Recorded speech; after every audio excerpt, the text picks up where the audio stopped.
அனைவருக்கும் வணக்கம். நேரிலால் நான், நேரலுக்காக நான். பிஎஸ் ரோமா. புரிதல் பற்றி பார்ப்போம். புரிதல் என்பது அண்டர்ஸ்டாண்டிங். வெறும் தகவல்களை மட்டும் தெரிந்து கொள்வது புரிதல் அல்ல. ஒரு விஷயத்தின் ஆழமான அர்த்தத்தையும் மற்றவர்களின் உணர்வுகளையும்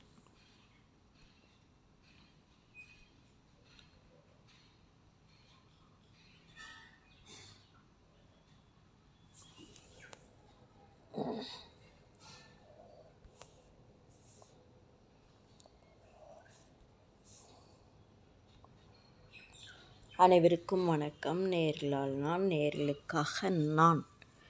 புரிதல் அண்டர்ஸ்டாண்டிங் பற்றி பார்ப்போம். புரிதல் என்பது மனித உறவுகளையும் தனி மனித வளர்ச்சியையும் மேம்படுத்தும் ஒரு உன்னதமான பண்பு.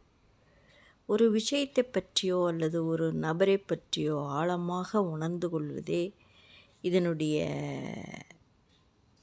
அர்த்தமாகும். உறவுகளில் புரிதல்,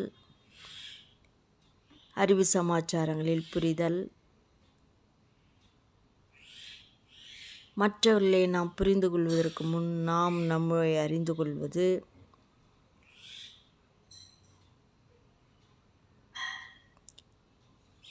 புரிதல் இருக்கும் இடத்தில் எதிர்பார்ப்புகள் அதிகம் இருக்காது, அமைதிதான் இருக்கும். நன்றி.